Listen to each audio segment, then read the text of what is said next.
Welcome to another week, another show of Hawkeyed with me, Dave O'Hara. Momentarily, you'll see our buddy Owen Siebring, the prodigal son, returns. It's been a while since we've had Owen on. We've had Owen's running mate, Mitch Fick, from Fox 28 and CBS 2 on during the football season. Owen now in year two with us, covering everything Hawkeye men's and women's basketball. Owen, first and foremost, is always great to see you again, and thanks for joining us. How you doing, my friend? Sure thing. Yeah, good. Good to be here. Thanks for having me back on the show, Dave. It's always fun. And if we were recording this a few weeks ago, we would have had a lot more positive things to talk about for both teams. But things have kind of gone off the rails here in the month of January. Most definitely, and I even joked with you off the air, so I'm going to bring it on the air. What's happening? Hawkeye men have lost three in a row. Of course, we'll talk about the Hawkeye women on a 5-game skid, but the Hawkeye men, last night's Minnesota game, and I'm kind of glad we waited a day because a lot of times, as you know, normally we record on Tuesdays. Today, again, as I mentioned, we're recording on Wednesday, January 22nd. We got a chance to see that Minnesota game last night. And Owen, I think myself, you, a lot of fans were left like this with our hands up in the air going, what is happening with this Hawkeye men's team? I don't get it. Yeah, even our assistant news director, Mike Howell, who's a big Hawkeye men's basketball fan, he really knows that team inside out. He went to the game and he's like, there were some cheap tickets. I'm gonna go, but it's gonna be a bad game. Minnesota's really bad. They're at the bottom of the Big Ten. We'll just see them, blow them out. And it's like it just never happened. I think the Hawkeyes had, if I'm remembering right, the Hawkeyes had a 4-2 lead at about the 17:30 mark in the first half, and they didn't lead the rest of the game.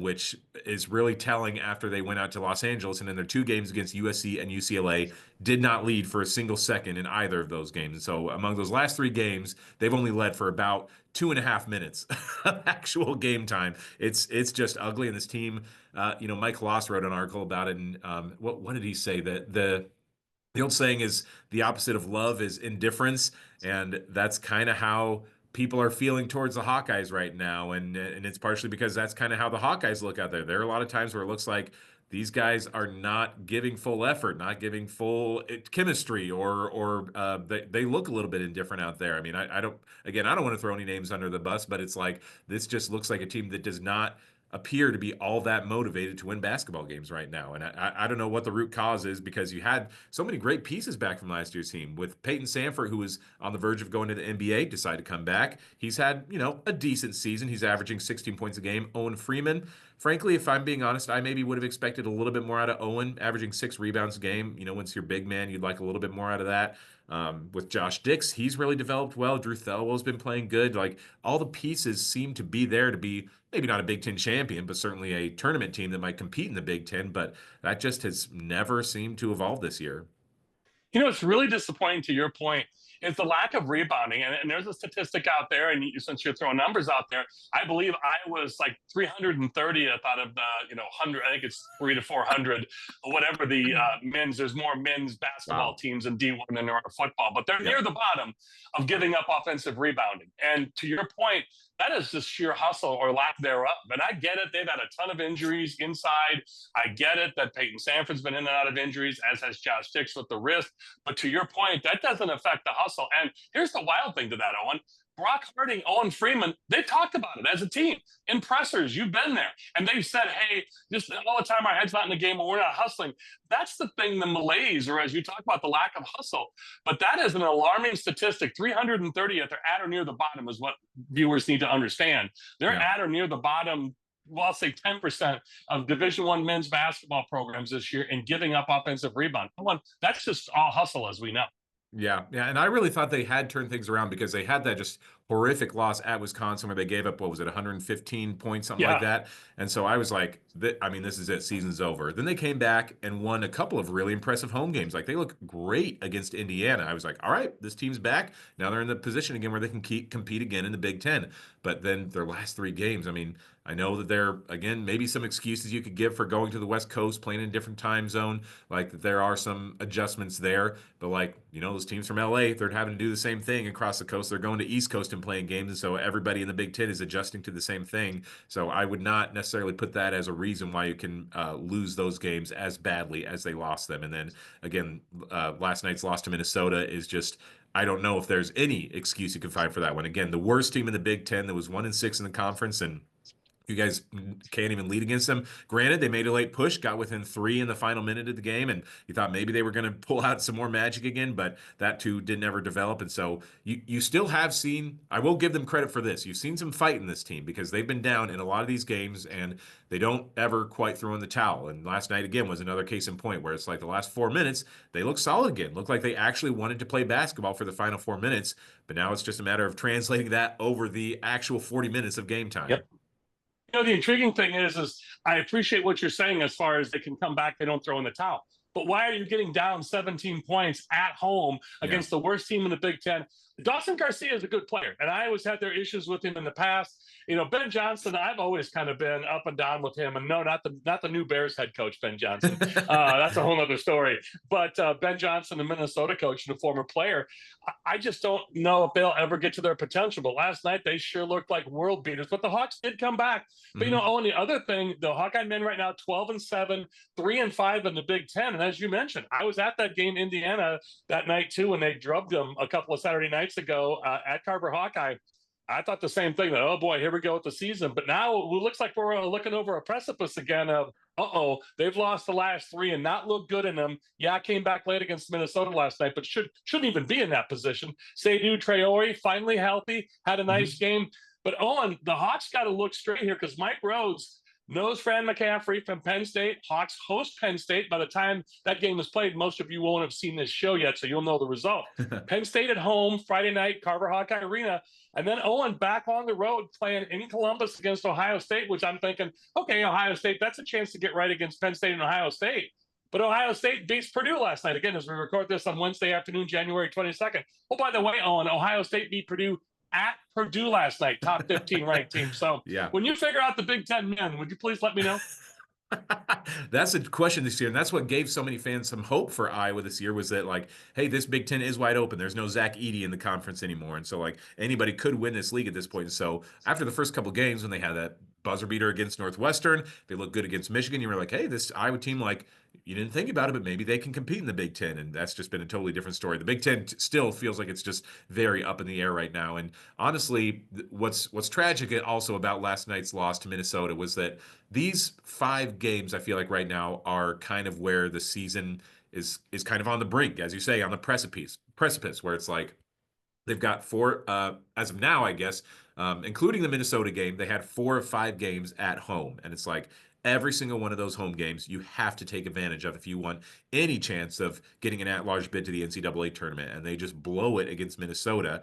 And now it's like these next 4 games where it's going to be 3 of 4 at home. What can you do with these? Because if you lose even 2 or 3 of these games that you have the rest of January and into February, I don't know what the rest of the season is going to look like, and I don't know how many fans are going to be showing up at Carver for the rest of the year for your games either. Well, and that's the thing. What's the old Alex Karras line from Monday Night Football? John Meredith. There are a lot of fans showing up dressed as empty seats, and that, they may have tickets sold, but people aren't coming out. And we're going to get into this next segment. All the sellouts and the great, feeling and vibe for Jen Jensen and the Lady Hawks. They've had some issues filling the arena now. The tickets are sold, but people aren't. And people can talk about weather and nights and times and that type of thing. That wasn't the case when Caitlin Clark was there. You could play Sunday at noon, and the joint was jumping. So there are a lot of mysteries out there right now that really need to get handled. He's Owen Siebring, a sports anchor at our good friends at CBS 2 and Fox 28 in Cedar Rapids. You can see Owen in a meeting room, stepped outside the newsroom, took some time away, is kind enough to join us. I think you're a masochist. You're going to join us for 2 segments talking about the trials and tribulations of the Hawkeye men's women's basketball team. But they're going to get things turned around, Owen. I got a good feeling. So thanks for sitting with us in this first segment, talk on Hawkeye men's basketball. Are you ready for a second segment to talk about some Hawkeye women's basketball, please, Owen? Let's do it.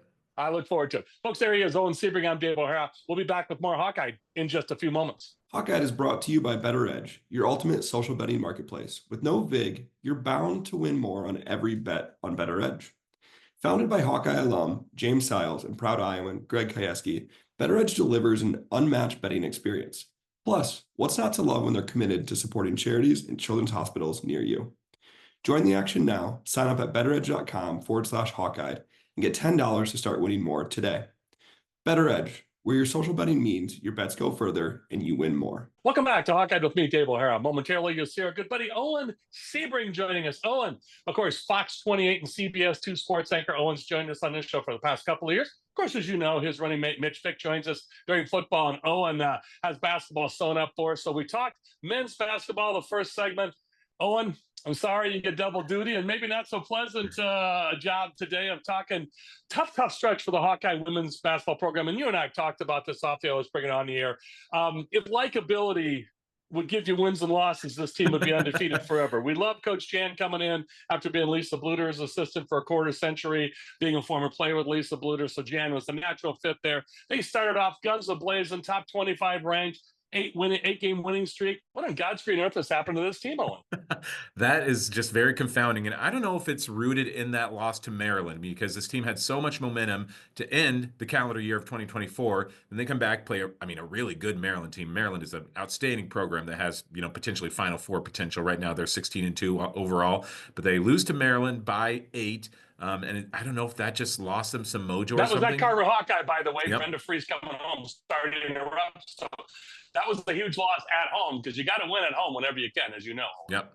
Yeah. And then that just kind of started the downhill slide, because it was like the 4 games after that. And if you include the next couple tonight at Washington, again, as we record on Wednesday, January 22nd, and then Northwestern, like these were the games they needed badly to win, because the Big Ten in women's basketball is, without any question, the best conference in America this year. As I look at the standings right now, USC ranked number 4 in the country, UCLA number 1, Ohio State number 12, Maryland number 8, Minnesota 23, Michigan State 21, Michigan 24. Like so many outstanding teams that once they turn over to February, they're going to have to play USC and UCLA and Ohio State. And it's like these games in January where you've got more of the middle of the pack teams, you needed these wins bad, and they have not capitalized on that at all. And granted, they are close losses. Illinois by 5, Oregon by 1, Nebraska by 3. Yes, they're close, but still this is a team that, like, if you deserve to be a tournament team, you should know how to close things out, how to win these close games. And that's, if I were to pinpoint one thing that has gone wrong, it is that in the final 3 to 4 minutes of the game, in the past, they always had Caitlin and Kate and Gabby, who were killers out on the court, who knew what to do in those final minutes and who could keep theirs steady. And I just have not seen that out of this team.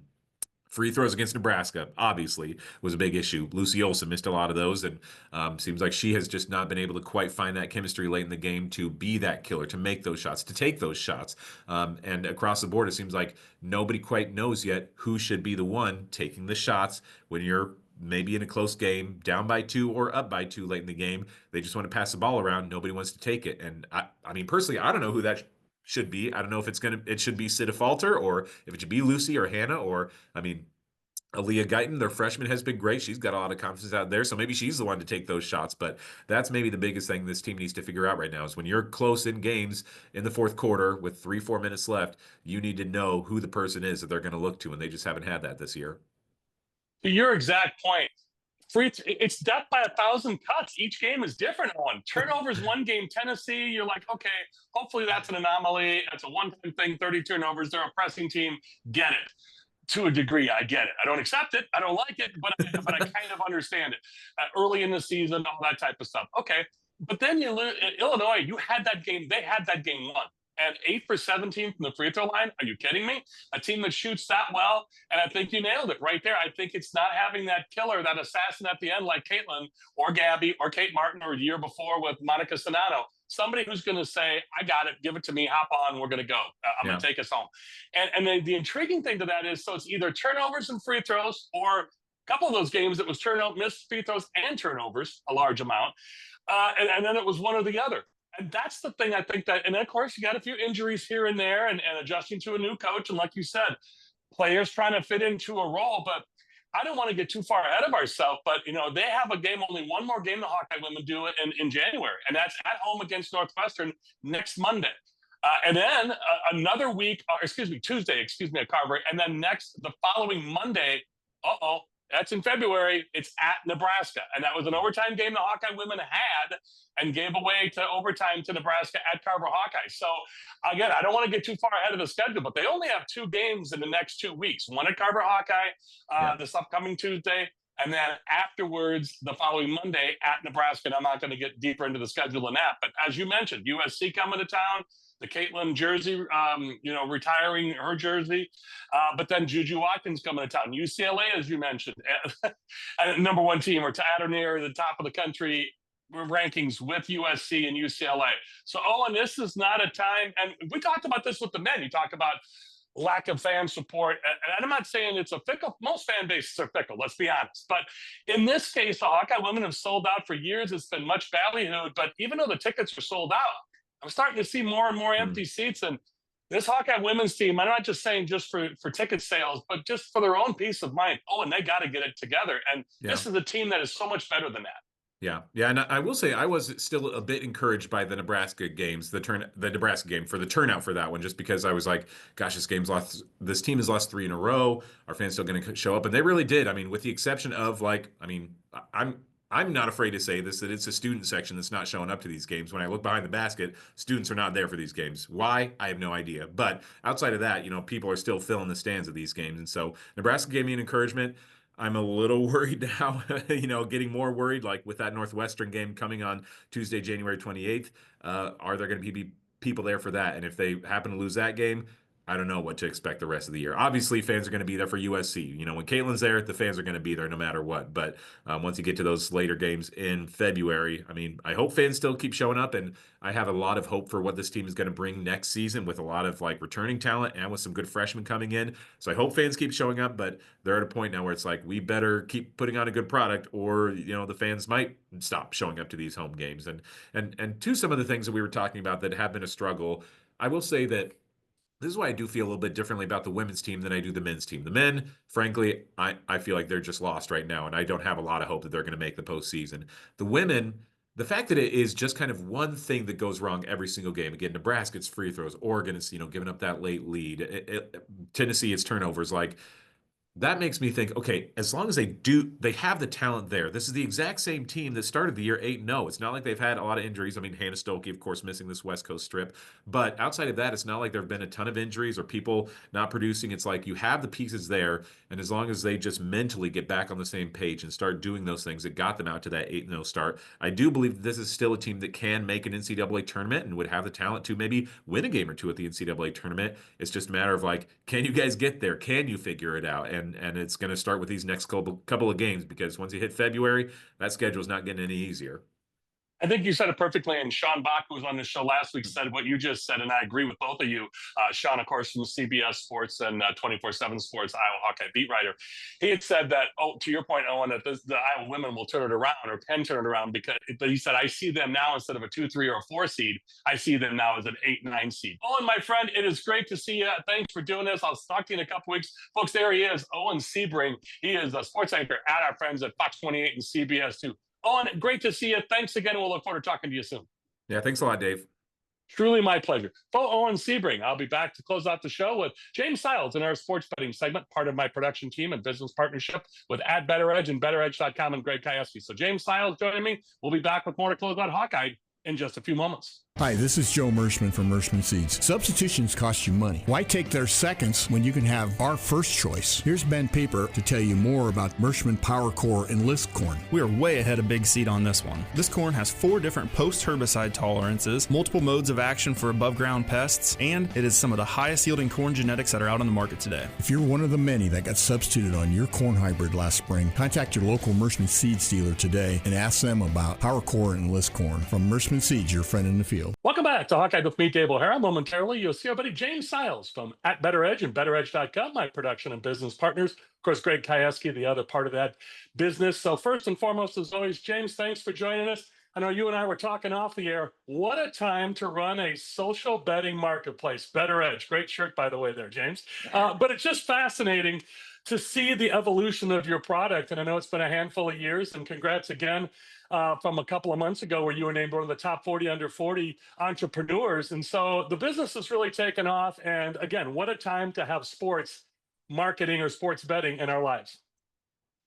Yeah, absolutely. Thanks for having me, Dave. Yeah, this is one of the best times of the year. You get, obviously the NFL playoffs going in. We just had the national championship of college football, which broke our record from last year's national championship, which was great.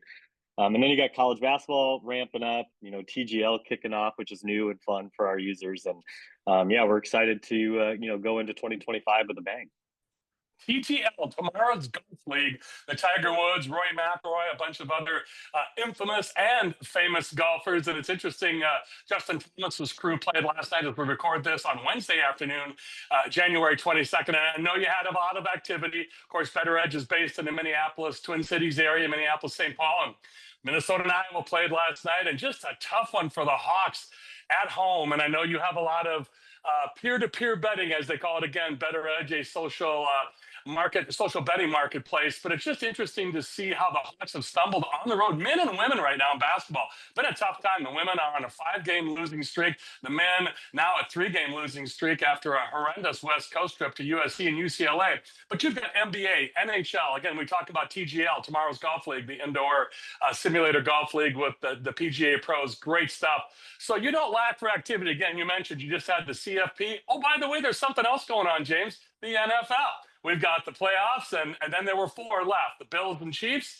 And, of course, that game is this weekend at Arrowhead, or this Sunday, Bills at Chiefs. And then, of course, you've got the Commanders in the first game on Sunday playing at the Eagles, a division matchup for the NFC Championship. And then, of course, the Super Bowl to follow. So 3 more games left in the NFL. Let's talk about your activity in the NFL, too, please, James.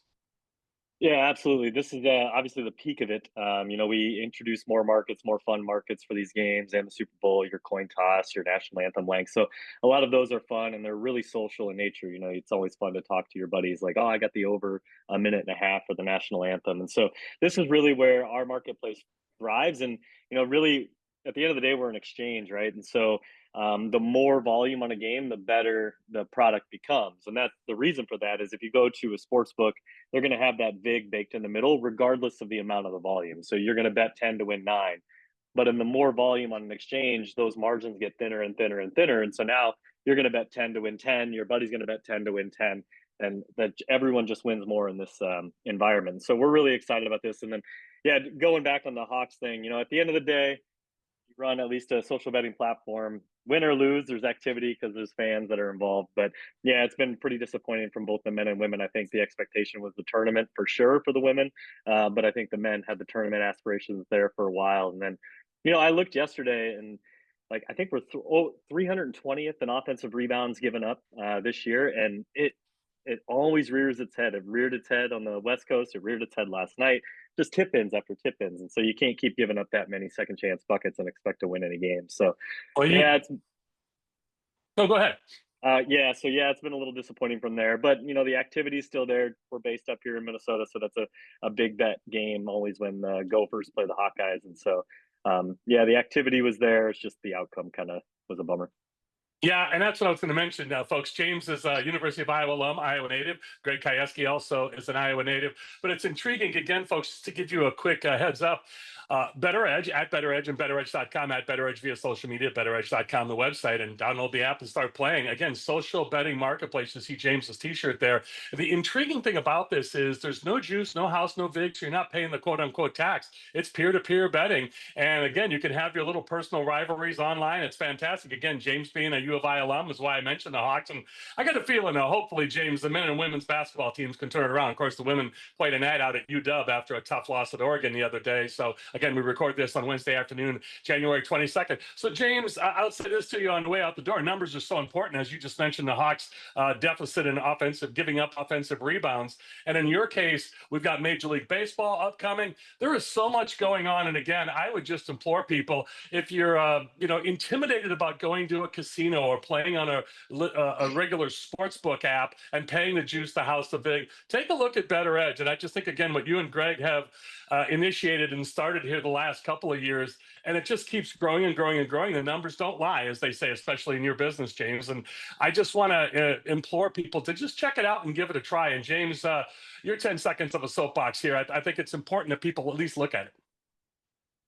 Yeah, absolutely. I think, there's a lot of options out there of, when you want to go bet on a game. And I think there's really two ways this industry is going. One is let's pile a bunch of parlays and stuff and let's increase the tax on the consumer.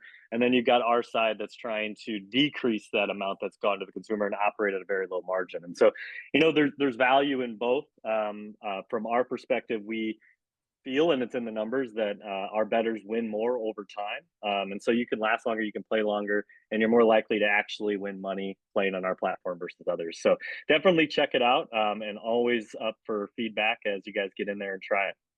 The key word is more that James just said there, folks. And you hear Greg say it as well when he's on the show, Greg Kajewski. More for you, the consumer. That's what it's all about. James, it's always great to see you. Thanks so much for jumping in. Always great to talk at Better Edge and betteredge.com. And we'll look forward to seeing you soon. James, thanks so much.